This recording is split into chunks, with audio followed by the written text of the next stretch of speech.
జాతీయ రహదారులకు భూసేకరణ విషయంలో మానవీయ కోణంలో వ్యవహరించాలని ముఖ్యమంత్రి రేవంత్ రెడ్డి కలెక్టర్లకు సూచించారు. నిబంధనల ప్రకారం ఎంత ఎక్కువ పరిహారం వస్తుందో అంత రైతులకు దక్కేలా చూడాలన్నారు. తెలంగాణలో భారత జాతీయ రహదారుల ప్రాధికార సంస్థ పరిధిలో రహదారుల నిర్మాణానికి ఎదురవుతున్న సమస్యలపై సెక్రటేరియట్లో ముఖ్యమంత్రి రేవంత్ రెడ్డి బుధవారం సమీక్ష నిర్వహించారు. ప్రభుత్వం నుంచి సహకారం ఉన్నా భూసేకరణ ఎందుకు ఆలస్యమవుతోందని ముఖ్యమంత్రి ప్రశ్నించారు. భూములకు ప్రభుత్వ రిజిస్ట్రేషన్ ధరలు తక్కువ ఉండడం, మార్కెట్ ధరలు ఎక్కువగా ఉండడంతో భూములు ఇచ్చేందుకు రైతులు ముందుకు రావడం లేదని కలెక్టర్లు తెలిపారు. స్పందించిన సీఎం తరతరాలుగా వస్తున్న భూములను రైతులు శాశ్వతంగా కోల్పోతున్నారనే విషయాన్ని గుర్తించాలన్నారు. రీజనల్ రింగ్ రోడ్ దక్షిణ భాగం, ఉత్తర భాగం వేర్వేరుగా చూడొద్దని, ఆ రెంటికి కలిపి ఒకే నెంబర్ కేటాయించాలని జాతీయ రహదారుల శాఖ మంత్రి నితిన్ గడ్కరీని కోరగా ఆయన సూత్రప్రాయంగా ఆమోదం తెలిపినట్లు ముఖ్యమంత్రి తెలిపారు.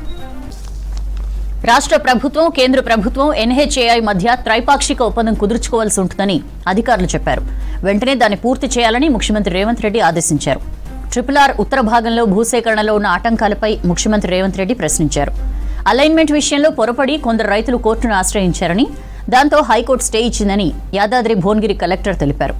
స్టే తొలగింపునకు వచ్చే శుక్రవారం నాటికి కౌంటర్ దాఖలు చేయాలని కలెక్టర్కు ముఖ్యమంత్రి సూచించారు. నాగ్పూర్ విజయవాడ కారిడార్లో ఖమ్మం జిల్లాలో భూసేకరణ పరిస్థితి ఏంటని ముఖ్యమంత్రి ప్రశ్నించారు. ఖమ్మం సమీపంలోని విలువైన భూముల గుండా రహదారి పోతుందని, పరిహారం విషయంలో రైతుల్ని ఒప్పిస్తున్నామని ఖమ్మం నుంచి వీడియో కాన్ఫరెన్స్ ద్వారా పాల్గొన్న రాష్ట్ర వ్యవసాయ శాఖ మంత్రి తుమ్మల నాగేశ్వరరావు తెలిపారు. తల్లాడ, దేవరపల్లి గ్రీన్ఫీల్డ్ రహదారి పనులు సాగుతున్నందున ప్రస్తుతం ఖమ్మం నుంచి అశ్వారావుపేట వరకు ఉన్న జాతీయ రహదారిని రాష్ట్ర రహదారిగా మార్చుకోవాలని ఎన్హెచ్ఏఐ అధికారులు సూచిస్తున్నారని, దానికి ఎట్టి పరిస్థితుల్లోనూ అంగీకరించొద్దని, జాతీయ రహదారిగానే దాన్ని కొనసాగించాలని మంత్రి తుమ్మల అభిప్రాయం వ్యక్తం చేశారు.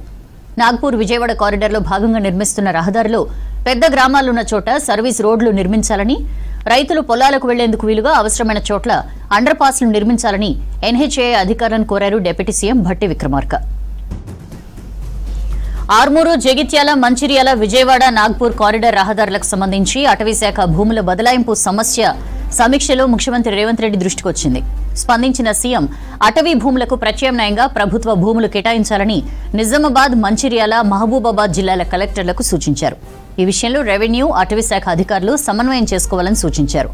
ప్రభుత్వ భూములను అటవీశాఖకు బదలాయించి అటవీశాఖ భూములను తీసుకుని రహదారుల నిర్మాణానికి ఉన్న ఆటంకాలు తొలగించాలని ముఖ్యమంత్రి సూచించారు.